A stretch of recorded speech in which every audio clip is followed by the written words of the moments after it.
este video les voy a explicar el pasado simple.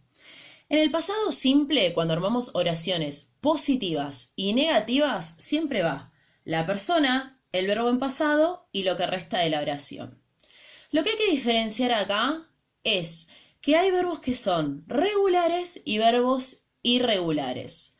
Los verbos regulares son aquellos verbos que agregándoles la letra D o ED ya los pasamos a pasado. Ejemplo, el verbo play. Acá dice, I played football yesterday. Yo jugué al fútbol ayer. ¿Cómo sé que esta oración está en pasado? Porque el verbo play le agregamos la ed. Esto significa que play es un verbo regular. Sin embargo, están los verbos irregulares también. Con irregulares lo que queremos decir es que no se les agrega ed, sino que los verbos cambian. Si yo quiero decir que fui a la playa ayer, en vez de quedar I goed con ed to the beach yesterday, queda I went to the beach yesterday. ¿Cómo sé que el verbo go cambia a went? Porque en los libros de inglés al final hay una lista de verbos irregulares. En la primera columna que dice infinitive tenemos el verbo en su forma infinitiva, o sea, sin conjugar. Y al lado dice past simple, la segunda columna de verbos, y ahí está cómo cambia. Si ustedes buscan el verbo go, que lo tenemos acá, en pasado cambia a went, y eso significa fui.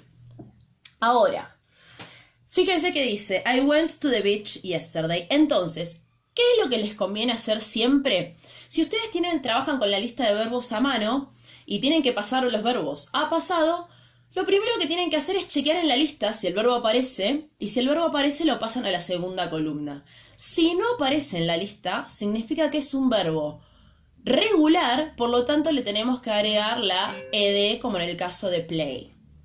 Si las oraciones son negativas, para todas las oraciones negativas siempre se utiliza el mismo auxiliar, que es el didn't. Entonces, quedaría I didn't play football yesterday o I didn't go to the beach yesterday. A tener en cuenta que como aparece el didn't, que es el auxiliar del pasado, el verbo no tiene que ir conjugado, tiene que quedar en infinitivo. Por eso es que no dice I didn't went to the beach. Y la última, la interrogativa, siempre es auxiliar, persona, verbo sin conjugar y lo que resta de la oración. Por lo tanto nos quedan, did you play football yesterday? ¿Jugaste al fútbol ayer? Siempre que la pregunta arranque con el did, la respuesta es por sí o por no.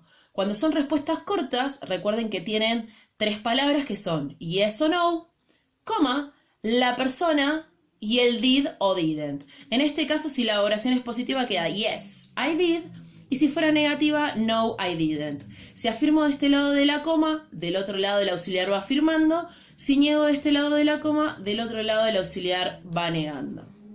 Y la segunda, que es el otro ejemplo, dice, did you go to the beach yesterday? Yes, I did. No, I didn't. Entonces, para resumir, si vamos a armar oraciones positivas, me tengo que fijar en la lista. Si el verbo aparece, lo cambio a la segunda columna, y si el verbo no aparece en la lista, le agrego ed.